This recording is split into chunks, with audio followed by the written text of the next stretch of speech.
east bank of the Suez Canal, Israeli troops were running to safety. Bombing and shelling woke them up from their holiday rest on October the 6th, 1973.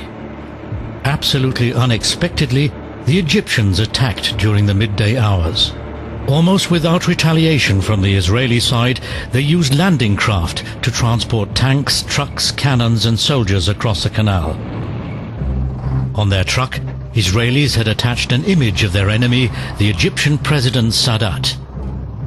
The surprise attack launched on Yom Kippur, the Jewish Day of Atonement, the holiest day in the Jewish calendar, was a part of the Egyptian strategy. The Israelis needed a few days to recover from the shock and to replace their losses in equipment through American resupplies. Finally, the tide of the war turned. Owing to their superior weapons, their better morale, and the greater effectiveness of their strategy, the Israelis were able to repel an Egyptian offensive into Sinai and to drive the advancing Syrians out of the Golan Heights. Sadat had anticipated the Arab outrage over the American and Western aid to Israel. Earlier, during his visit to Cairo, Sadat had met with King Faisal of Saudi Arabia and had asked him to threaten to use the oil weapon, to suspend oil exports and to raise the prices of oil.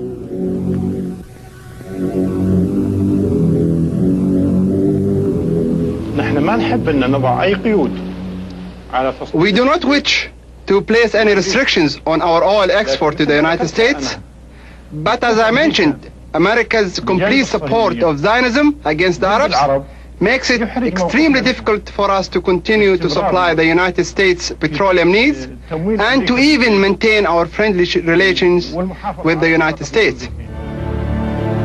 King Faisal announced the oil embargo in November 1973. The use of the oil weapon proved unusually effective.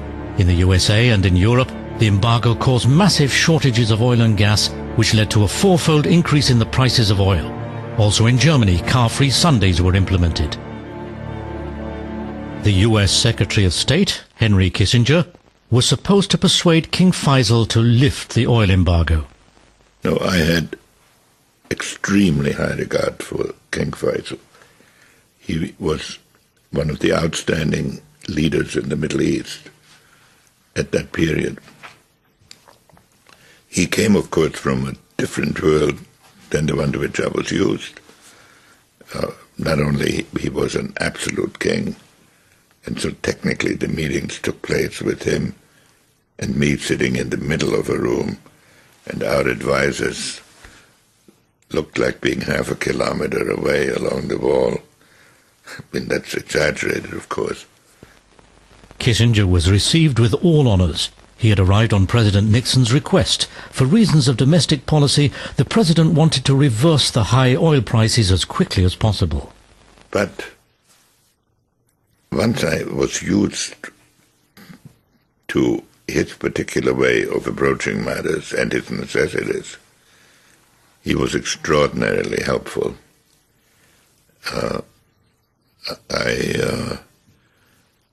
I wrote in my memoirs one episode in which he and I had talked for 3 hours, and I had told him what we could do, and he had told me what he thought we should do, and much of this was for the record. But then when he took me to the door, he said in English, "I pray to the Lord Almighty for the success of your noble efforts based on your proven ability." In other words, go ahead and do what you told me you were going to do. Kissinger wanted to negotiate a peace treaty and used his legendary shuttle diplomacy, moving between the two parties, the Egyptian President Sadat and the Israeli Prime Minister Golda Meir. The agreement called for Israel to concede a large part of the Sinai to Egypt, which Israel had occupied in 1967, in exchange for an initial unofficial recognition of Israel's right to exist by Egypt. All I hope is that this effort will continue till we reach the peace based on justice in this area. Sadat already felt like a winner. as he had been able to restore his damaged prestige following the loss of Sinai in the devastating defeat of 1967. He didn't need the oil weapon anymore for which he had asked the Arabs. We were facing someone who is very clever, Dr. Henry Kissinger, and he was able to diffuse the tension and did what is called step-by-step solution until everything is done, and he deprived the Arabs from that power in their hands. He was very clever.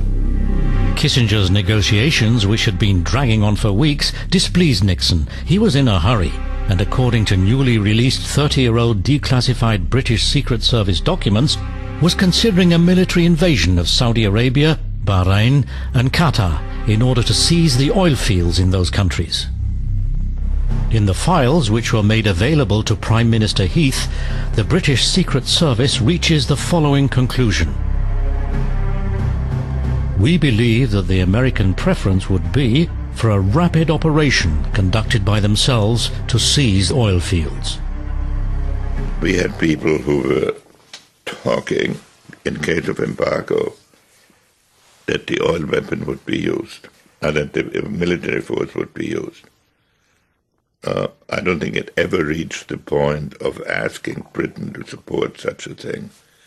It is possible that at meetings, Nixon might have described that these people existed, and it's possible that he's said this, and if that's what the British records say, it's probably true. The immediate reaction of the Americans is to form a committee by President Nixon to invade the oil fields in the area. We know the names of the members of the committee, and they decided at the very end, at least the oil members in that committee, that it is very risky to make the invasion. But they decided to invade the Saudi fields, the United Arab Emirates fields, and the Kuwaiti. They had some problems with the Kuwaiti fields because at that time Saddam Hussein was in line with the Russians, and they were afraid that they might have some problems over there. But they kept that as a secret, confidential. He did not, Dr. Kissinger did not say it completely, but he was threatening the Arab oil producers not to overdo it. It is risky, that America has several means. King Faisal also approved the result of Kissinger's shuttle diplomacy. During the Arab summit in Algiers in spring of 1974, he bolstered his support for Sadat. Before, he had lifted the oil embargo against the United States. I never made any demands in the literal sense.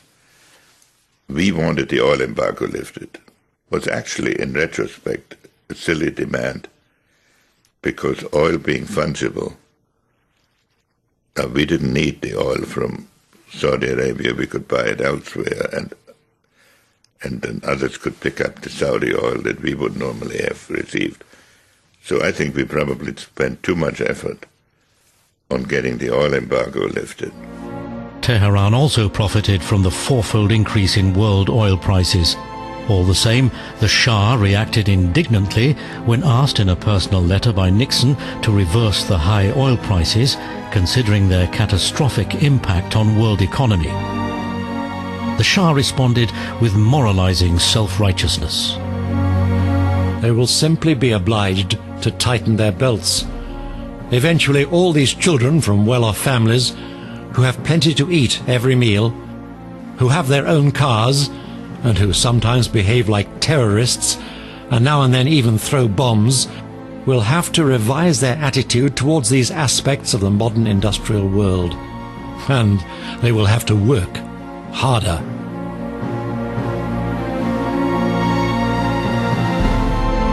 Due to Iran's oil boom during the 1970s, Tehran became a sprawling metropolis with a population in the millions, undergoing rapid growth in population and a frenzy of high-rise construction.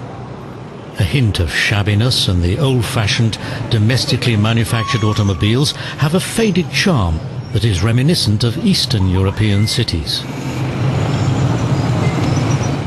The Shah could have done more for his country had he not, like the Saudis, spent a large portion of the oil revenues to finance arms purchases of hundreds of American-made fighter aircrafts, including the most modern Phantom jet fighters, of thousands of British-made Chieftain tanks, and of investing into a new navy in an attempt to extend his role as the local gendarme in the Gulf, also over the Indian Ocean.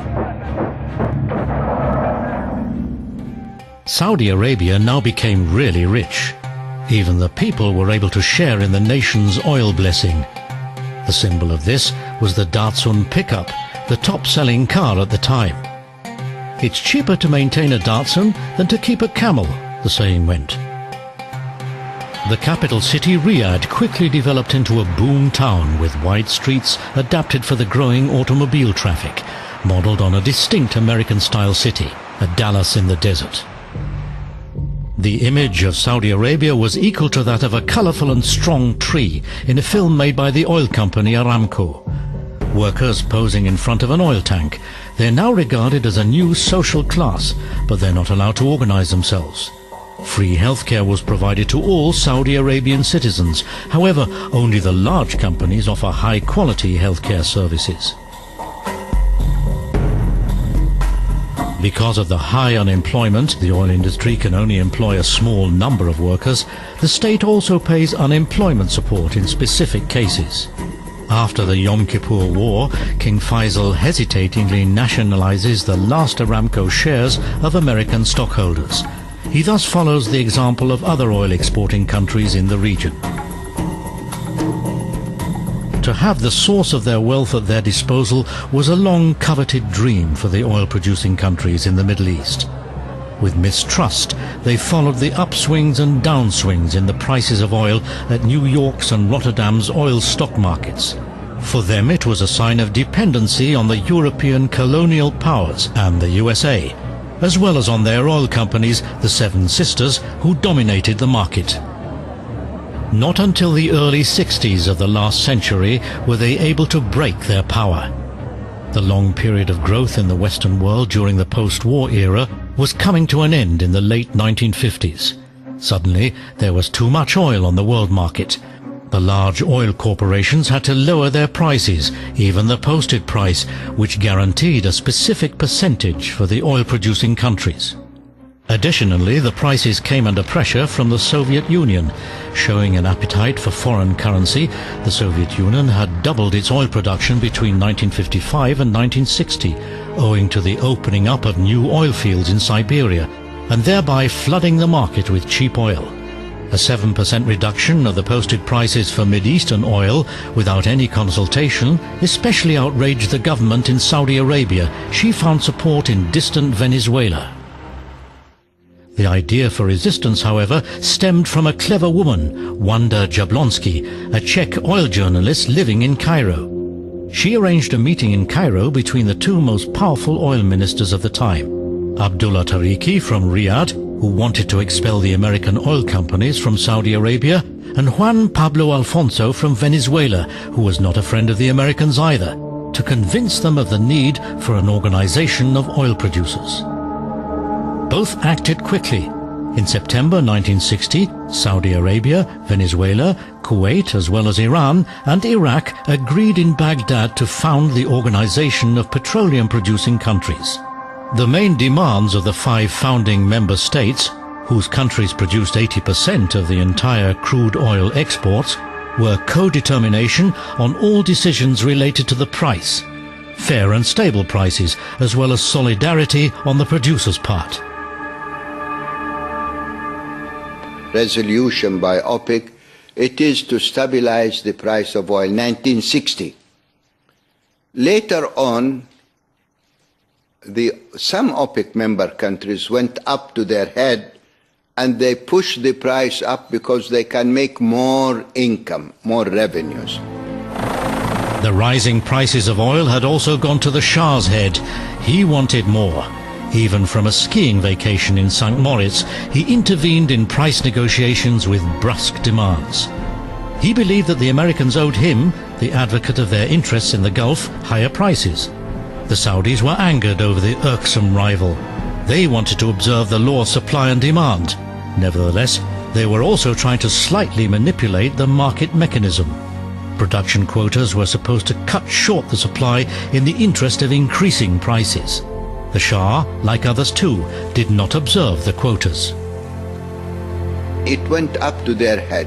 OPEC, they don't know what they want. They're becoming very greedy. The regular conferences of the OPEC oil ministers unfolded into a haggling over oil prices, which they jointly wanted to impose on the oil companies. Saudi Arabia, as the largest producer country, was not always able to dictate the prices. The green flag of Saudi Arabia with the sword and a saying from the Quran announces King Faisal's visit to Washington, D.C. After the revocation of the oil weapon, he was a welcome and highly respected guest in the USA. Faisal was seen as a guarantor of stable oil prices and a reliable US ally in the Arab world.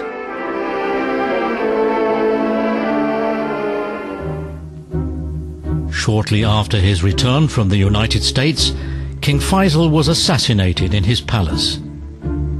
Deeply affected by King Faisal's death, a grand procession of mourners, including President Sadat and an array of Western statesmen, escorted the king's casket for an unadorned Islamic funeral. The king was murdered by a nephew from the large cohort of royal princes. Was he insane, as officially proclaimed, or was he an extremist? The deed raised many questions regarding the inner state of the kingdom. At the end of 1979, tensions in the country broke out again. On November the 20th, 1979, 500 militant Saudi Islamists stormed the Grand Mosque in Mecca and took hundreds of pilgrims hostage. The religious scholars had to approve of the help of French special security forces to overpower the terrorists, as the bearing of arms inside the mosque was prohibited. The leader, a militant Islamist, accused the Saud family of corruption, of oppression of the people, of westernization, and of close ties to the American infidels. He demanded a return to the pious ways of the forefathers. He and 68 other terrorists were executed.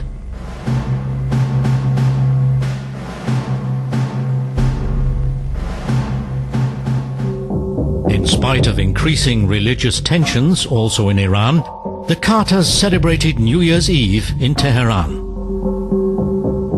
The Shah became arrogant, mentally unstable, that there will be a revolution in Iran. He cannot continue ruling with this mentality. 1978 was a year of unrest in Iran. The Shiite opposition used the dissatisfaction with the regime, which despite the high oil prices had not been able to reduce the country's poverty, to its advantage. It instigated strikes and demonstrations. A general strike of the oil workers led to the collapse of the Iranian oil production. The Shah lost control over his empire. Demoralized, he left the country on January the 16th, 79. But the Western nations have to decide, when they advocate particular policies, what price they're willing to pay. In Iran, we brought in a fundamentalist government by the doubts some people had about the Shah. Now, no doubt the Shah was not an ideal ruler, but I tend to think in retrospect that if he had stayed in office, Iran in all likelihood today would be a constitutional monarchy. Ayatollah Khomeini, who had directed the unrest from his exile in Paris, returned triumphantly to Tehran at the beginning of February. He was received jubilantly by the crowds. The Islamic Revolution had won. Almost all groups within the population hoped that the revolution would bring about an improvement of their living conditions.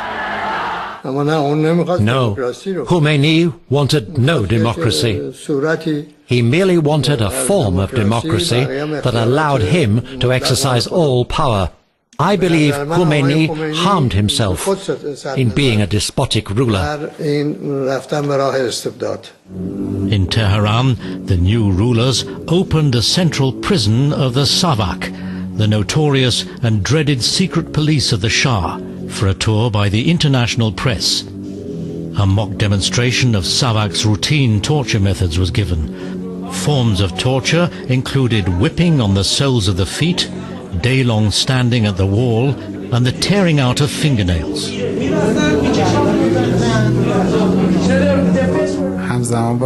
During that time, I was tortured with beatings and electroshocks on 9 different parts of my body. They tormented me as well as torturing me with electroshocks. A short time later, the prisons are filled again, this time with prisoners of the Mullah regime. The frightened family members are lined up as before, hoping for information about the victims.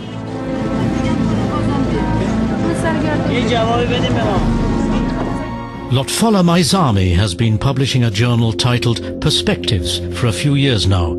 He's critical of the politics of the Ayatollahs and looks up to his great model Mossadegh, the Iranian national hero, who still remains widely revered for having expelled the British oil magnates from the country. Freedom of speech exists, but not freedom after speech. Still today we can publish all we want to say and write, but afterwards we are cited to appear in front of a court. We are accused of weakening the regime and of spreading lies.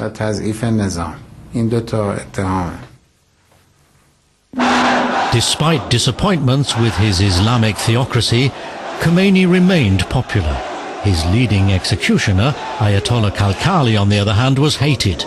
At the beginning of the regime, he had ordered executions of thousands of people. Among his victims were co-workers of the Shah, dissidents and infidels, as well as homosexuals, drug addicts and prostitutes. We had never imagined that Khomeini would turn against his own people with weapons. Khomeini proved that he was not only capable of turning weapons on the people, but also that he was willing to accept the killing of innocent people. At the beginning, in the prisons, 50 people were executed every night. Later the number rose to 300 or 400.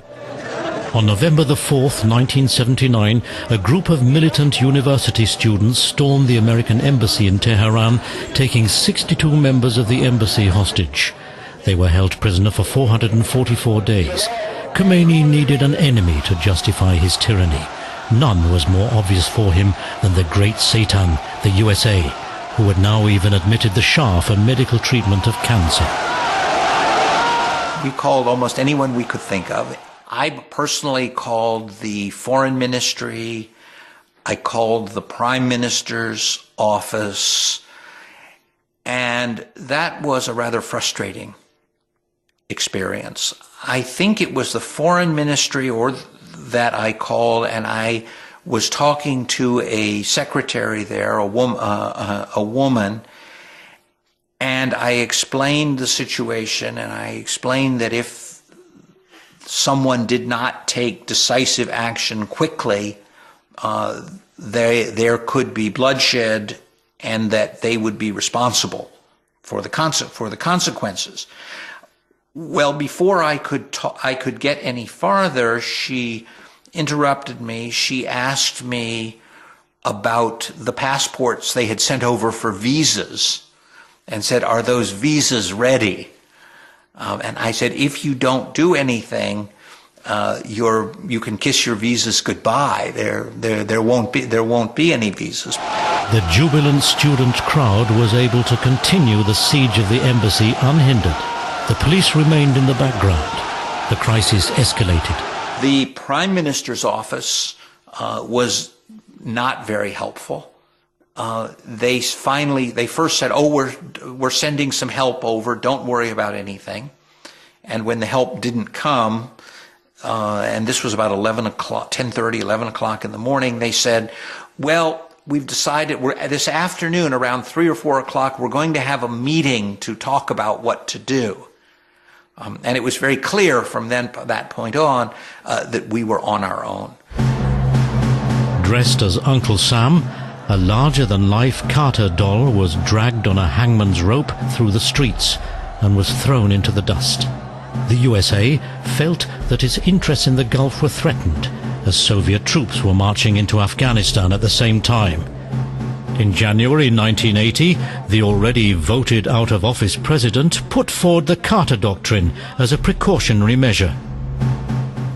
Let our position be absolutely clear.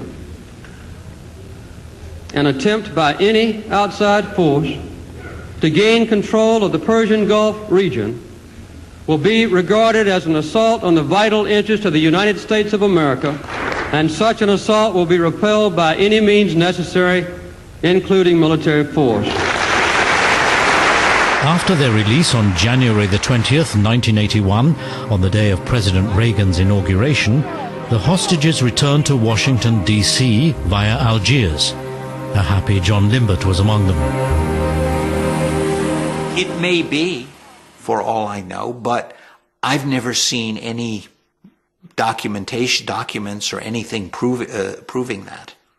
But after this time, after all this time, that story is still very much out there. The other, it's a fact that we did not leave Tehran until about half an hour after President Carter left office. There was, whether that was the result of a deal or whether that was simply that the people holding us had a particular dislike for Carter. A real reservoir of hatred for and resentment for him, and this was kind of a last insult to him. I suspect the latter, but I can't be sure. The rumors that Reagan had negotiated the release of the hostages with the secret promise of arms sales to Iran can hardly be verified, as documents relating to the affair, along with the later illegal Iran-Contra affair files, were destroyed by Reagan administration officials. At the beginning of 1981, Iran had already been fighting a war with Iraq for a few months. Saddam Hussein attacked Iran as he had an eye on the oil-rich Iranian border regions along the Shatt al-Arab waterway. What's more, he hated and feared Khomeini because of his influence over the Shiites in Iraq. He believed that he would be able to overthrow the still chaotic Ayatollah regime in a bi-weekly blitzkrieg. His tank units were able to rapidly capture the port city of Khorramshahr, close to the border. But Saddam Hussein had miscalculated. Iranians were able to maintain their position after the first onslaught. They recaptured Khorramshahr and immediately launched a counteroffensive. They were, however, too weak to conquer Iraq. This led to an 8-year-long static war. On both sides, the war is fought with unimaginable cruelty. Saddam Hussein deploys chemical weapons produced with German help, not only against the Iranians, but also in his own country against Iraqi Kurds living in border areas such as Halabja.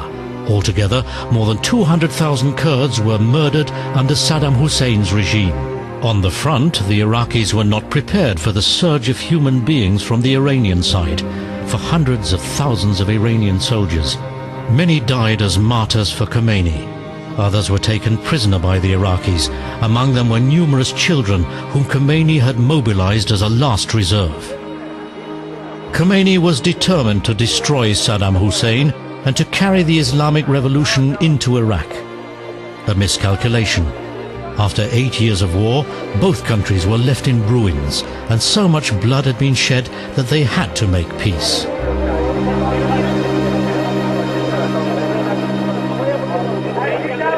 Khomeini's messianic figure also encouraged the large Shiite minority in Saudi Arabia, in the oil province on the east coast, at the end of 1979, to rebel and protest against discrimination at the hands of the Wahhabis.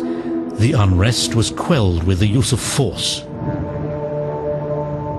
was very peaceful. Actually, many of the Shiites were killed in those demonstrations, but was peaceful. Shiites in Dammam were not allowed to build their own mosques and schools.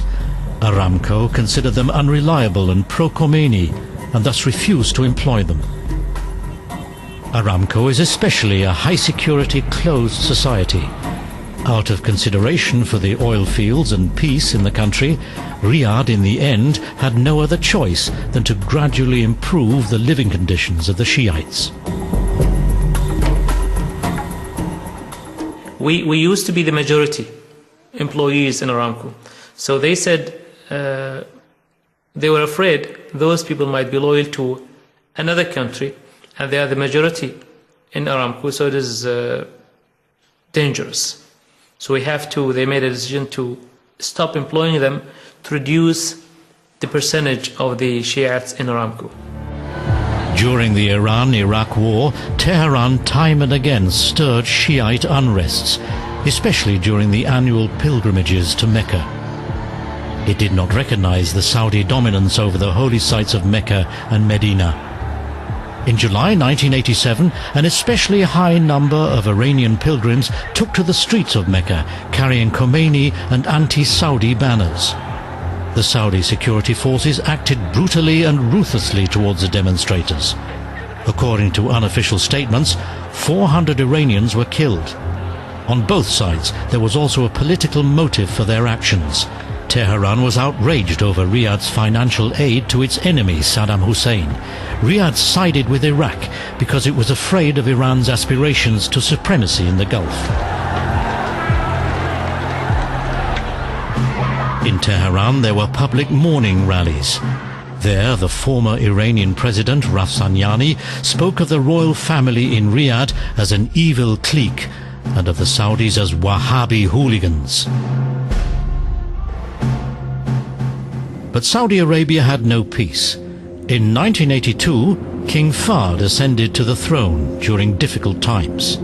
The king, who was generally considered a liberal reformist, reacted to the incidents between militant Islamists and the Shiites with a renunciation of reform steps. The sinking oil prices in the 1980s let the national budget slip in the red and lowered the revenues.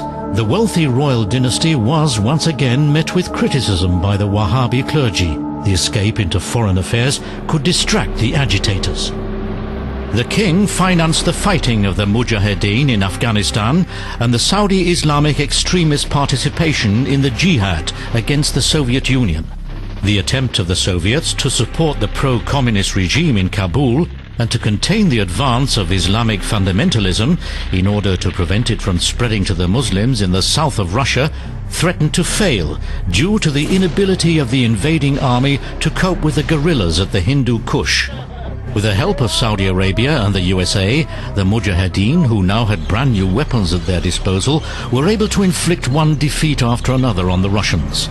This policy was of additional advantage for King Fahd. He was able to assign a mission in Afghanistan to Osama bin Laden, who was becoming dangerous to the royal dynasty at home and who had therefore been stripped of citizenship. In order to maintain Saudi Arabia's claim to leadership within Islam, the Saudis also financed the Mecca-based Muslim World League. The League is the missionary center of Wahhabism. The Third General Islamic Conference convened there in October 1987, during which Islamic representatives from 134 countries condemned the Shiite Iran. In the Balkan Wars of the 1990s, the Wahhabi missionaries played an important role. Not only did they support the Muslim fighters, but also built the gigantic new mosque in Sarajevo. As 11 years before, during the revolt in Mecca, King Fahd once again needed the support of the Wahhabis for a fatwa, a religious justification. He asked for American help against Saddam Hussein's invasion of Kuwait. The top Wahhabis noted that while it is true that Americans were infidels, in this case, however, they were defending Islam in the kingdom. For decades, Sheikh Abdul Aziz bin Baz was the supreme religious authority of the Wahhabis, and thus the most powerful man after the king. Only one single photo exists of him. The Iraqi attack on Kuwait in summer of 1990 came as a complete surprise to the ruling dynasty. They were afraid Saddam Hussein was not only after Kuwaiti oil, but was also planning to invade the bordering oil-rich Saudi Arabian eastern province. Saudi Arabia felt ill-equipped to handle a Gulf war at its front door. Very soon, 200,000 American male and female soldiers were stationed in the country. King Fahd was aware of the risks of his policy. Even Crown Prince Abdullah, the present king, was against it, fearing the Wahhabi hatred of America.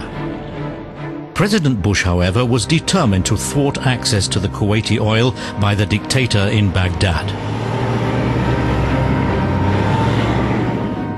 Most Americans know instinctively why we are in the Gulf. They know we had to stop Saddam now, not later. They know that this brutal dictator will do anything, will use any weapon, will commit any outrage, no matter how many innocents suffer. They know we must make sure that control of the world's oil resources does not fall into his hands, only to finance further aggression. With the Operation Desert Storm, Americans unleashed their superior military machinery. Bombs and missiles hailed down on Baghdad. Fighter aircrafts and tanks crushed the Iraqi ground troops in the Kuwaiti desert. The strict Wahhabis saw their fears confirmed that infidels corrupt the morals of the people. The driving ban for women had to be confirmed by a fatwa from the religious scholars. The American presence in the country strengthened those who stood for reforms in the political and religious systems. Female American soldiers behind the wheels of military and private vehicles made many Saudi women aware of their disenfranchisement. On November the 6th, 1990, 50 educated women drove their cars in the streets of Riyadh in a protest rally against the driving ban. During that time, the Kuwaiti women came in and they were driving, and enlisted women in the army, in the American army, were driving. And if somebody talks to them and says to them, listen, you know, the Saudi women are not allowed to drive here, they would say, they would just push them away and they say, just leave us alone, we don't care about your rules and regulations. For us, some activists, women who are, you know, came very spontaneously together. We were not a political movement. We are not, you know, an organized group. We came together very spontaneously because we saw this is happening. And we said, okay, I mean, this is an opportunity for us to protest and to say, you know, we want our rights to be activated. We don't want this gap between the rights of women. We don't want the injustice or the prejudice against women. So we took the driving aspect as a symbol for everything that we wanted to change in our situation and in our positions. So we drove because it was fluid at that time, you know. Women were driving, and we said, okay, if foreign women can drive, then we can drive. And we went out into the street, yes, and we drove in protest. The inhabitants of Riyadh depend on their car, as there is hardly any public transportation. During rush hour traffic, the traffic is as dense as in major Western cities and is often congested. The people who attacked us more on the street were not the police or the people, you know, from the police departments. Actually, the fundamentalists, you know, the people who are their thinking is extremist. They are the ones who heard about it because we were driving for about 45 minutes. And they heard about it and they came from all over the Riyadh and they started attacking the cars and the people in the car. And some of the women were pushed, some of us were spat upon, you know, some of us were really manhandled. It was very bad. The police were a lot more gentle and a lot more, you know, we wanted to be caught by the police, but not by the fundamentalists. And they took us to the police station, and we stayed there. Of course, it was not a very long time, and it was not major. But when we came back out, the next day, I think 24 hours later, we were all fired from our jobs. All of us were fired from our jobs. And then, a huge campaign of really, how can I say, of hate started within the society. They called us names, and they said that we are, against Islamic values, against traditional values, that we are, maybe, wayward. We're not, nice people. That's what they said. They said bad things about us. And we were out, and our passport was also confiscated. We couldn't travel for about a year or so. In the evening hours, the big shopping streets turn into a quasi-amusement park for the jeunesse dorée, the youth from well-to-do families. The street is the only place where they can let off steam. Wahhabis do not allow cinemas. Cafes and restaurants are a male-only domain, inaccessible to women without their male escort. And contacts to strange men would be considered a violation of religious regulations. In cars, however, the girls are allowed to ride without having to cover themselves completely, but only if the driver is a brother or another close male family member. Dating attempts must therefore happen in the streets and on the roads. At the right moment, young men throw a note with their telephone number to a girl in the neighboring car.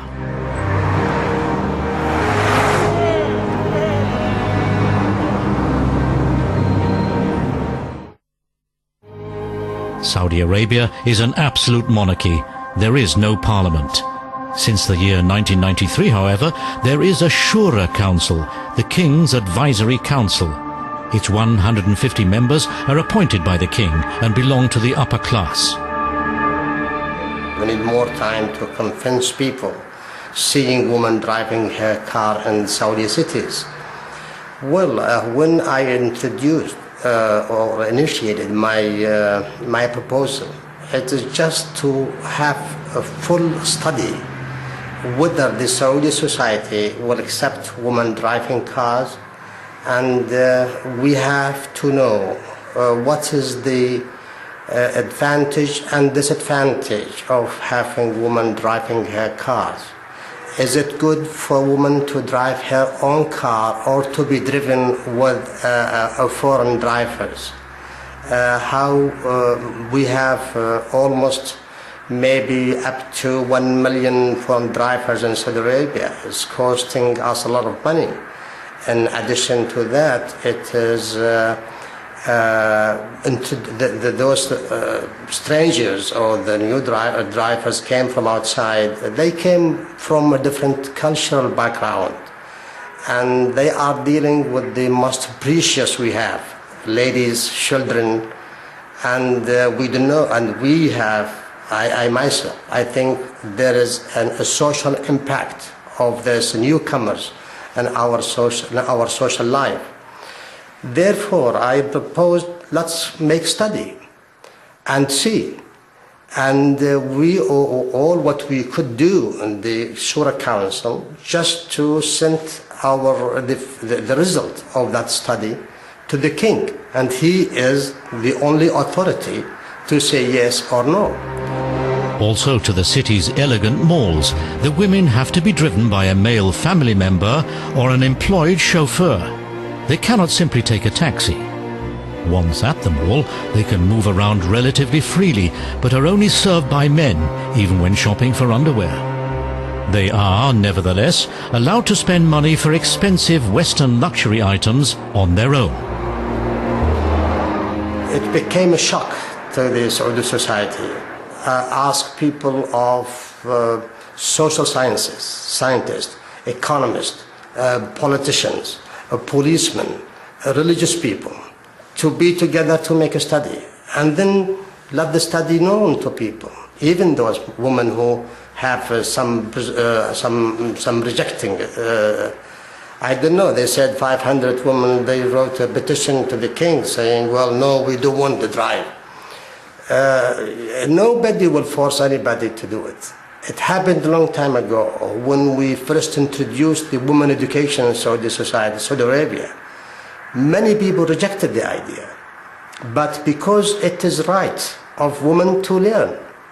So the king at that time, the late King Faisal, he said, well, I will open the school, and who want to bring his daughter, that's fine.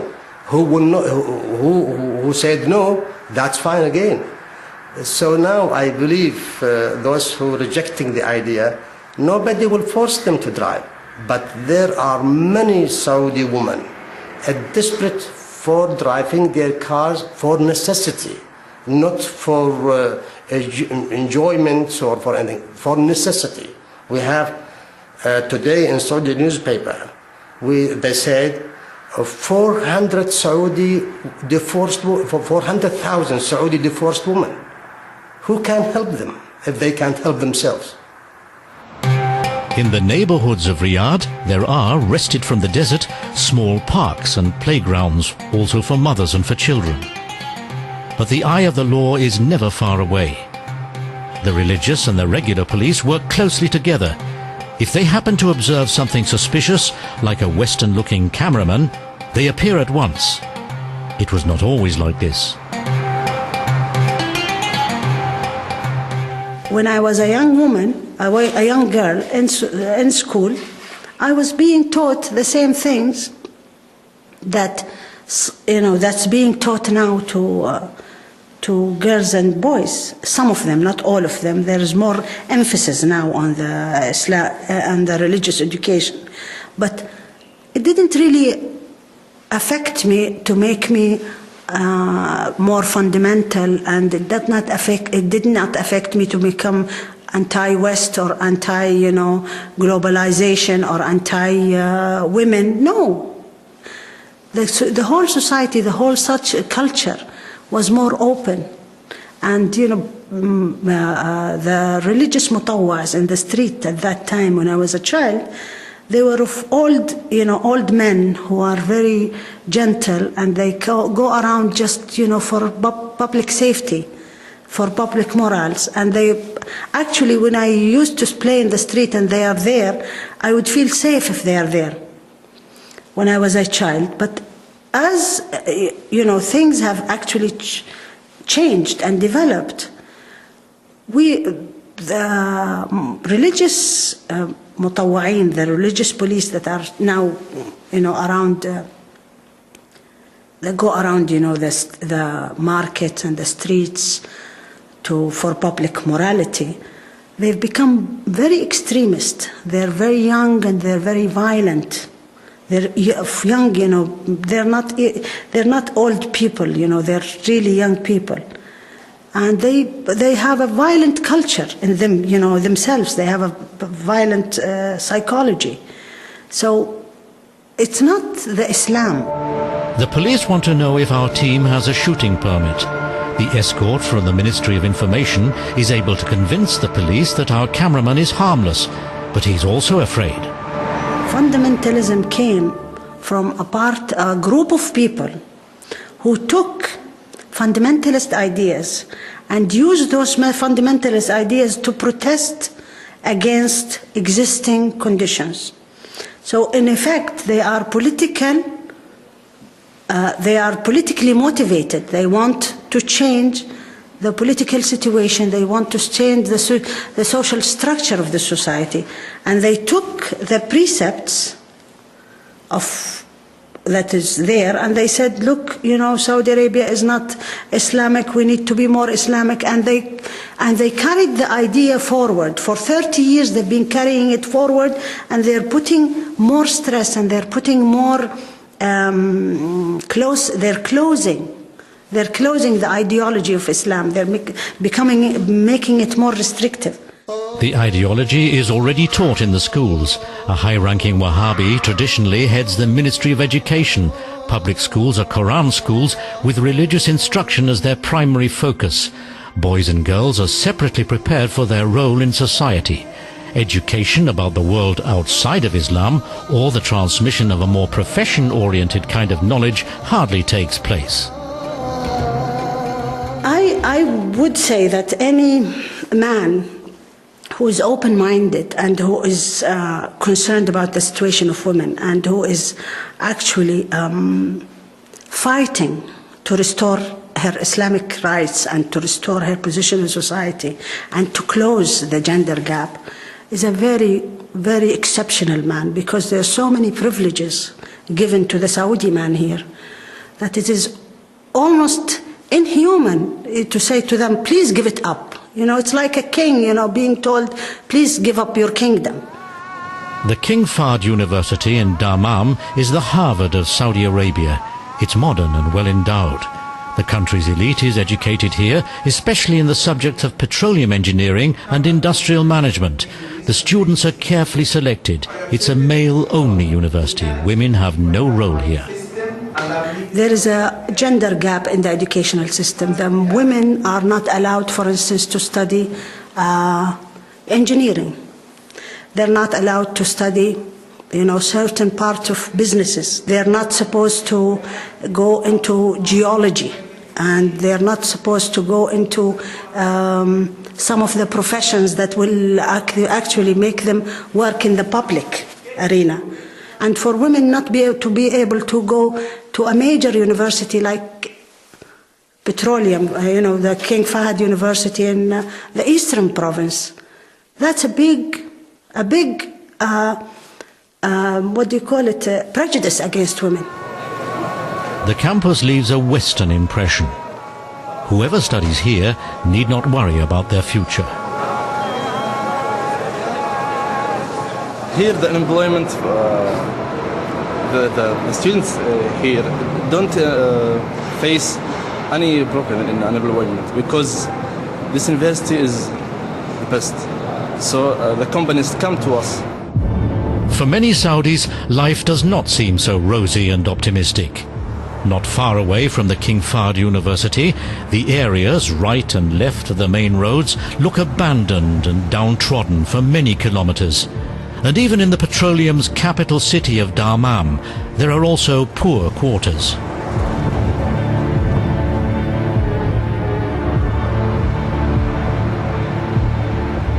We need to make the income of oil reflecting on our society, and I don't see it reflecting very well. We have a lot of poor, we have a lot of families, they don't have their houses. We had a lot of old and handicapped people, they don't have social security, and social security is still not well developed. They are trying to make it in a proper way, but I think there is a lot of responsibility on us by having that much income, and I love to see that reflecting in all the members of our society, and we shouldn't have poor people in this country. Saudi Arabia is a country of harsh contrasts, true to the motto, one step forward, one step back.